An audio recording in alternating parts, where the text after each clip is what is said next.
I used to believe in the fairy tale. Not the Disney kind with princes and castles, but the real-world version.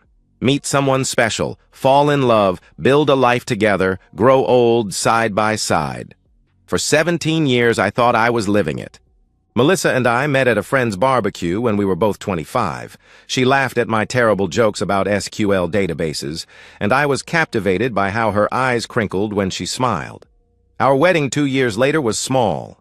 Just 40 guests. In her parents' backyard, string lights overhead, her grandmother's lace tablecloth on the buffet table. Perfect in its simplicity. We bought a 3-bedroom ranch house in a quiet suburb of Columbus.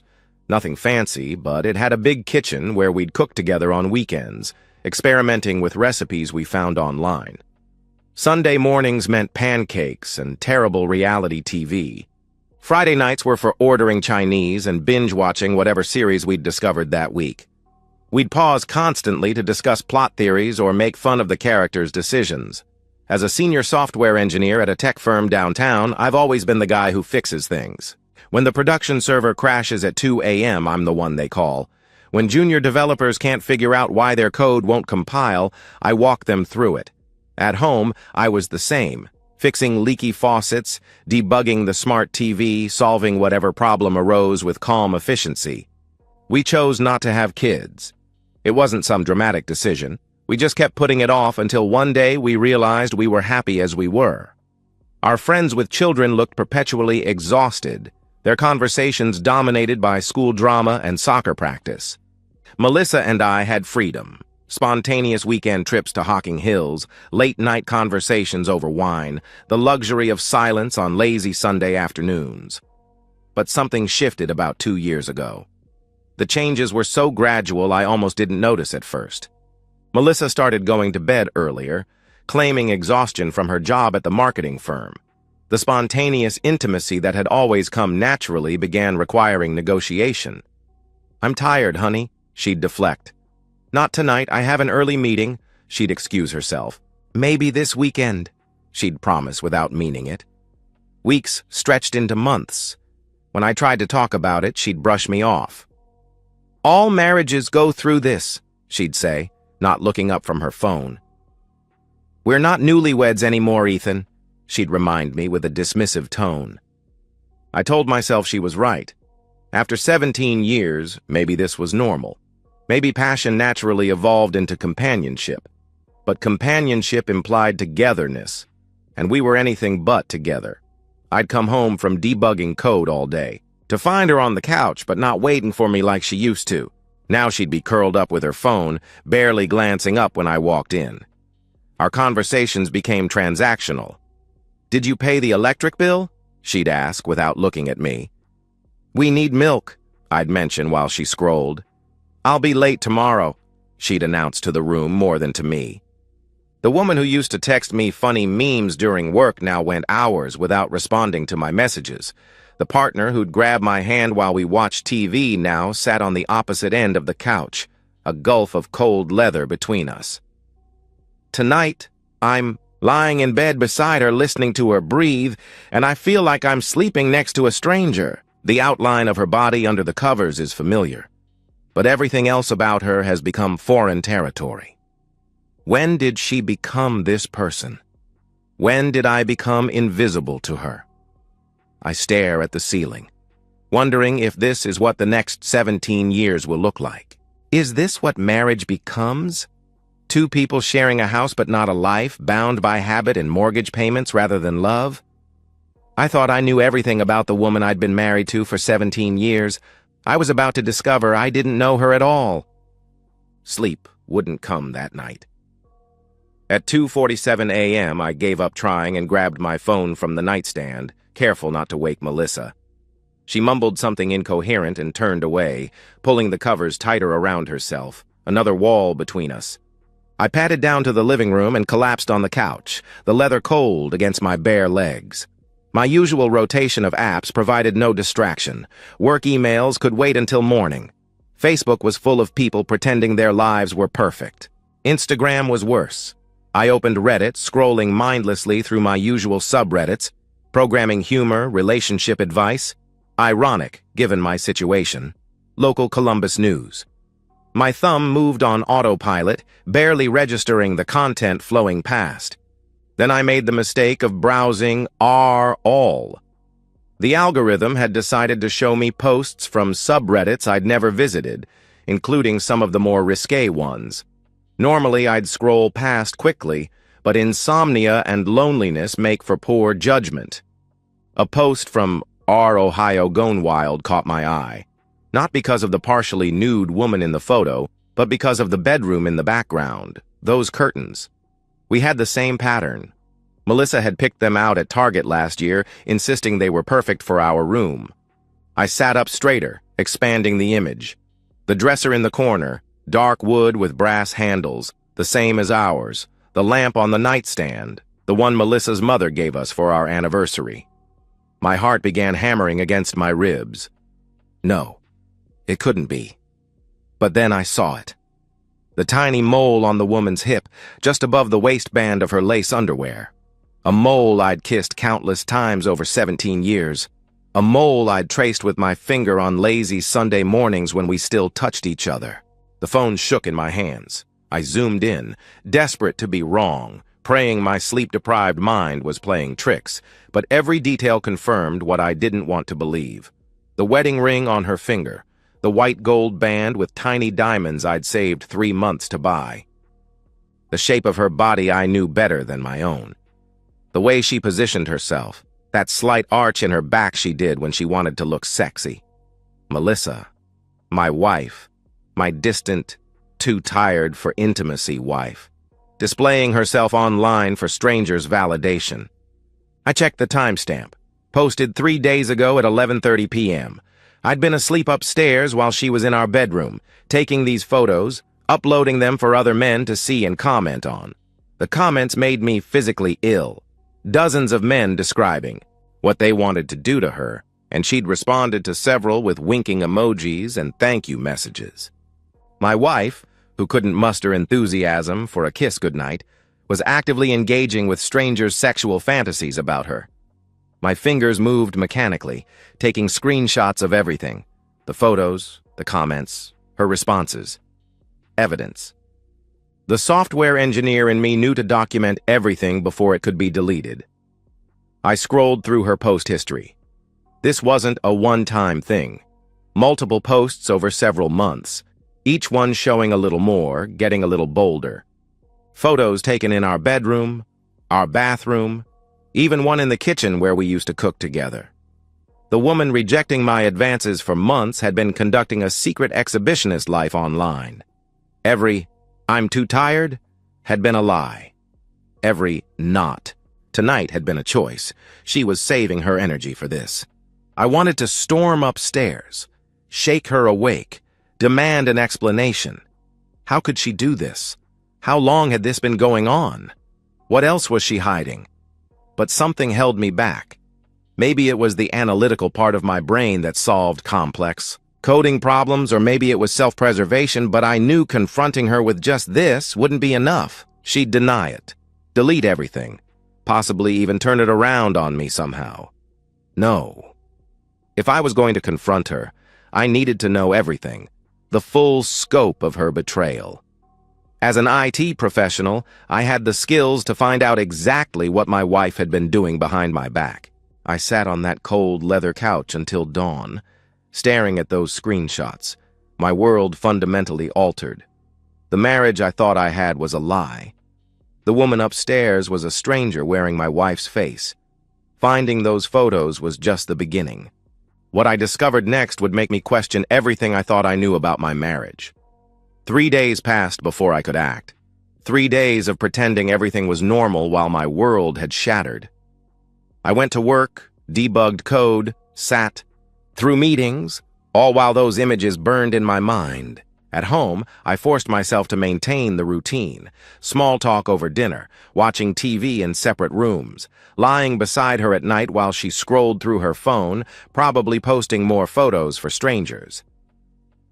Saturday morning, Melissa announced she was going shopping with her sister. "Might catch a movie after," she said, not looking up from her coffee. "Don't wait up," she added dismissively. Perfect. The moment her car left the driveway, I retrieved her old phone from the junk drawer. An iPhone she'd replaced 6 months ago, but never factory reset. Software engineers know people are lazy about security. Sure enough, it still had her Apple ID logged in. I spent 20 minutes installing a sophisticated mirroring app I'd modified from open-source code. Invisible to the user, it would copy everything from her current phone, messages, photos, app activity, even keystrokes, and send it to a secure server I controlled. When she got home, I'd need just 30 seconds with her phone to pair it. "Honey, can you check if this text sent?" "My phone's acting weird," I asked her that evening when she returned.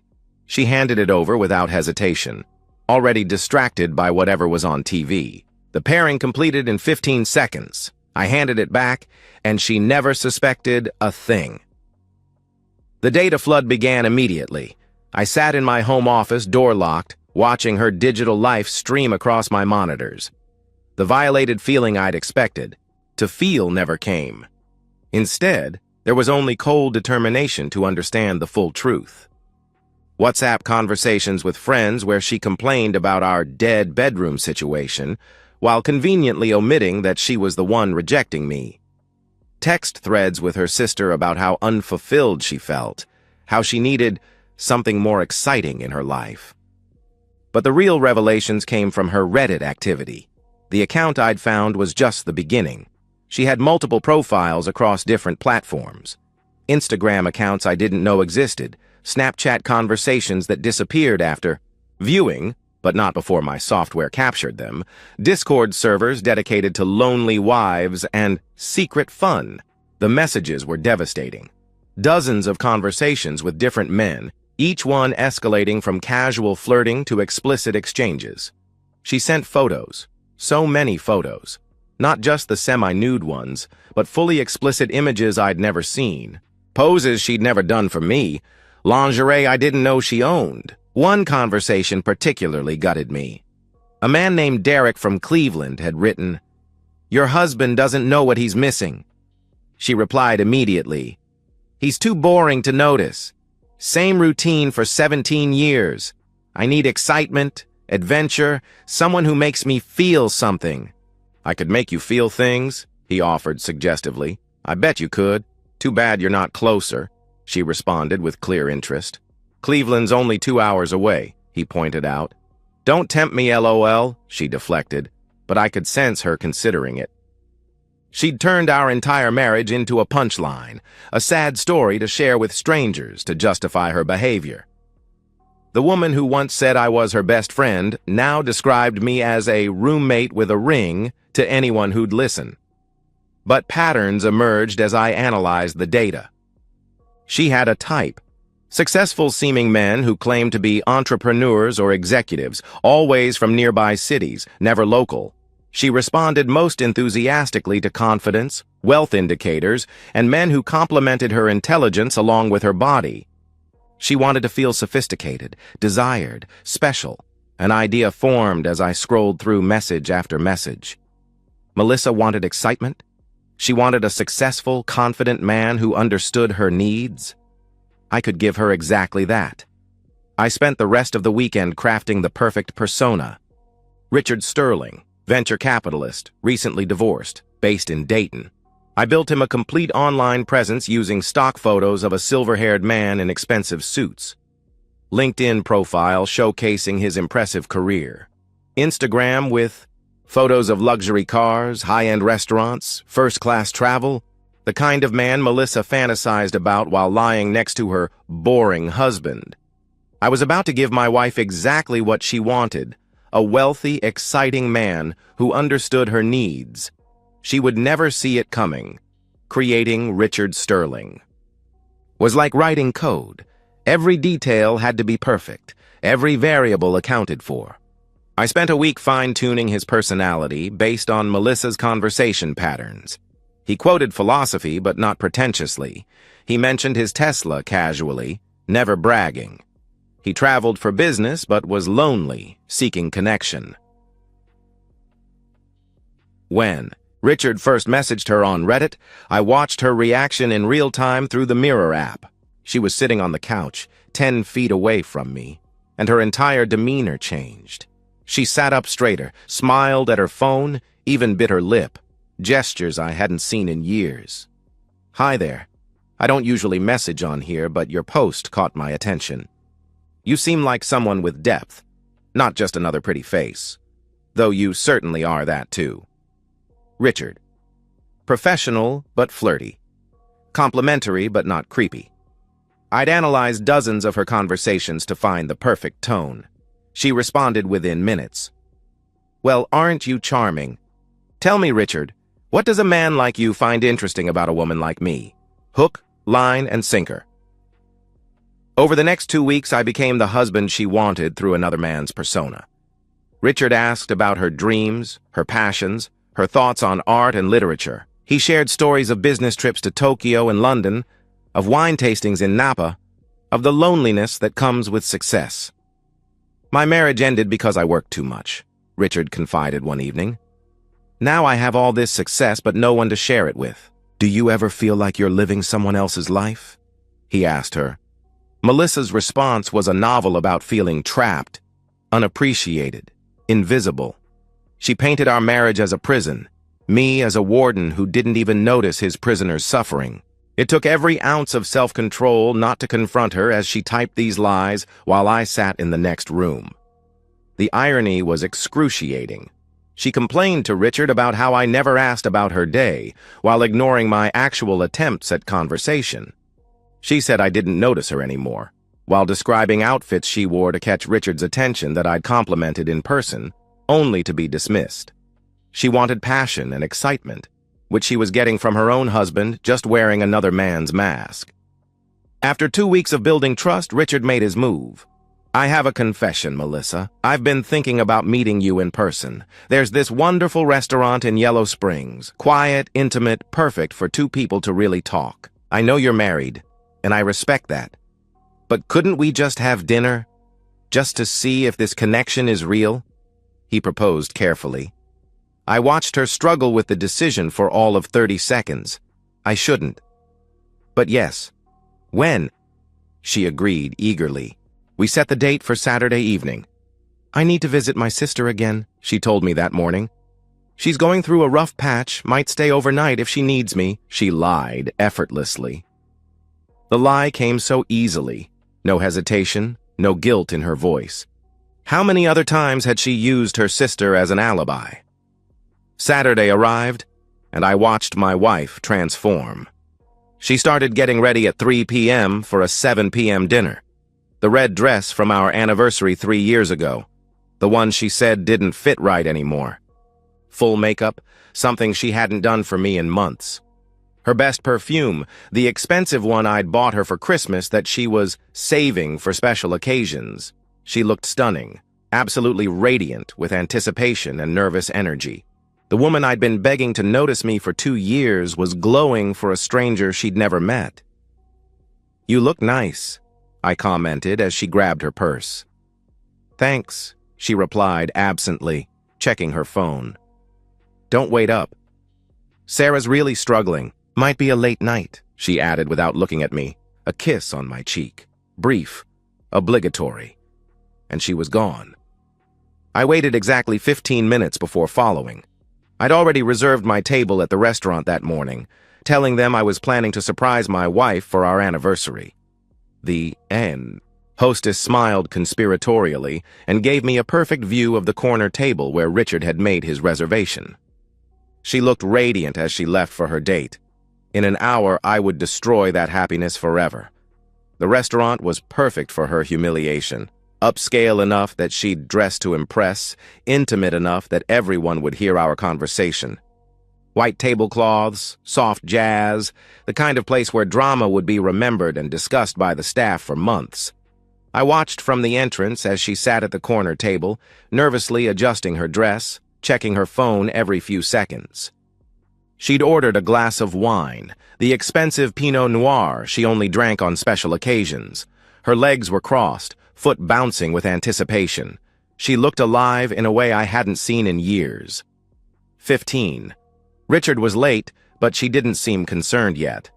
She typed something on her phone, I knew without checking it was a message to Richard about running late being fashionable. 20. A touch of worry crossed her face. Another glass of wine ordered. 25. She was typing frantically now, probably asking where he was, if everything was okay. Time for Richard's final message. Look up. I watched her read it, confusion flickering across her features. When she raised her head and saw me walking toward her table, her face went through a transformation I'll never forget. Confusion to recognition to panic to desperate calculation, all in the span of 3 seconds. I slid into the seat across from her, calm as still water. Hi, honey. Sorry Richard couldn't make it, I said evenly. Ethan! What are you doing here? She stammered. She forced a laugh, high and brittle. This is so weird. I was just...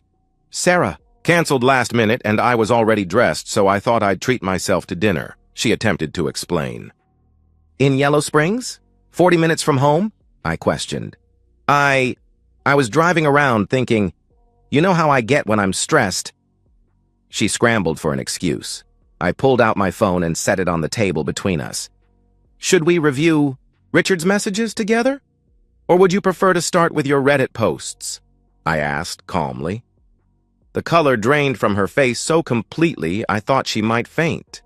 Her mouth opened and closed like a fish gasping for air. I particularly enjoyed the part where you called me a boring roommate with a ring. That was creative, I continued. You catfished me. You tricked me, she accused, her voice rising. I discovered my wife posting nude photos online and having explicit conversations with strangers. I investigated. There's a difference, I corrected her. Her voice rose even more, drawing attention from nearby tables. You had no right to invade my privacy like that, she protested loudly. Privacy? I kept my voice level, which seemed to infuriate her more. You posted photos taken in our bedroom on public forums. You forfeit privacy when you broadcast our marriage problems to strangers on the internet, I responded matter-of-factly. It was just fantasy, just chatting. I never actually did anything, she defended desperately. I swiped to her conversation with Derek from Cleveland. Don't tempt me? When he suggested meeting?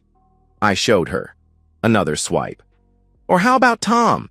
From Cincinnati, who you sent our address to before chickening out, I revealed.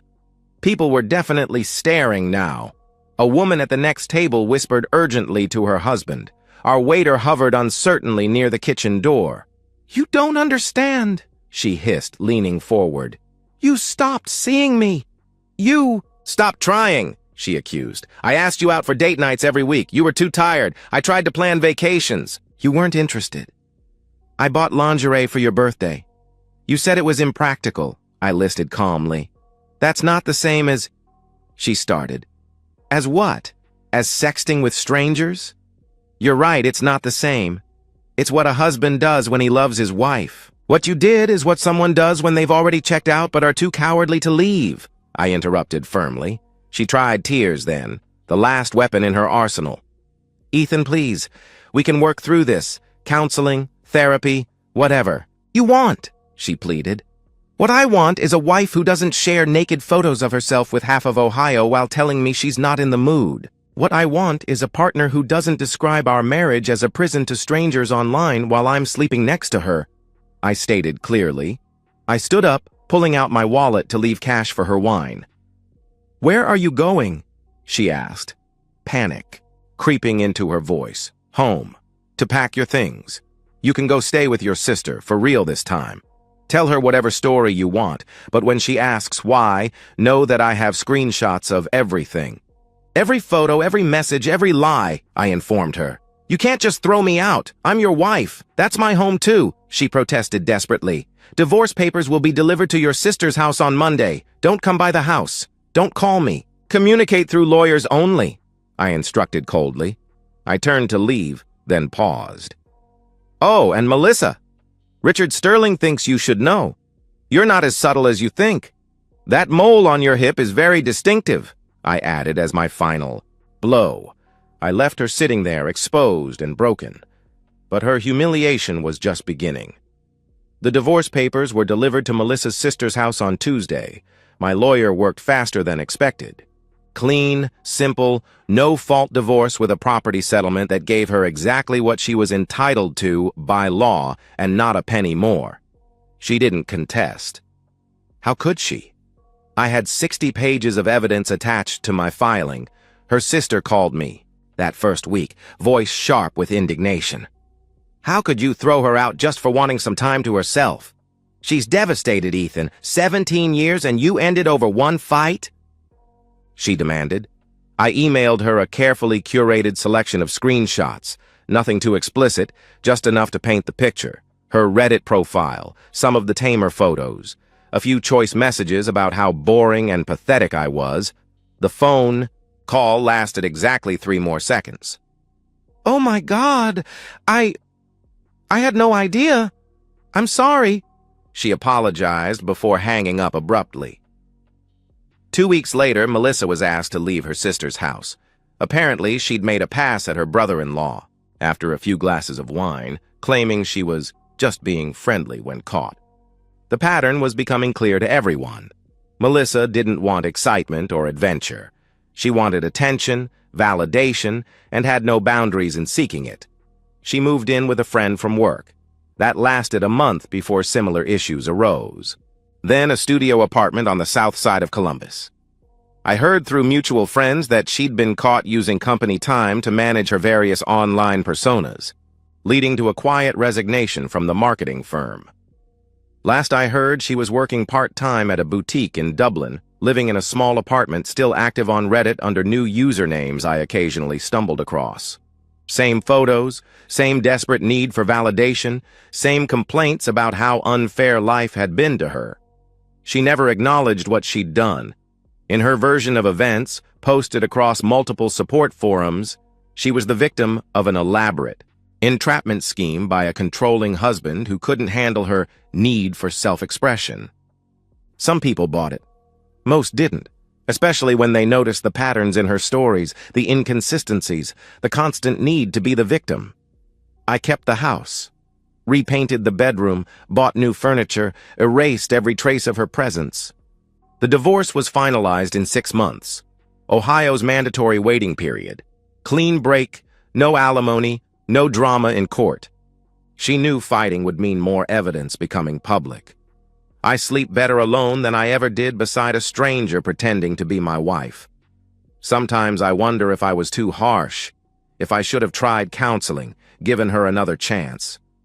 Then, I remember those messages, the ease of her lies, the months of rejection while she sought attention from strangers. Some problems can't be fixed with debugging. Some corrupted code needs to be deleted entirely. Melissa wanted excitement, validation, adventure. She got all 3, along with the consequences. The mirror finally showed her who she really was, and she couldn't stand the reflection. As for me, I learned that sometimes the bug in the system isn't in the code, it's in the user, and sometimes the only solution is a complete system restore. And so, we've reached the end of today's story. Was it what you expected, or did it take a twist you didn't see coming? I'm curious to hear your thoughts. Share them in the comments below, and let's get a conversation going. If this story kept you hooked, make sure to hit that like button. And if you're new here or just haven't subscribed yet, now's the perfect time to join our community.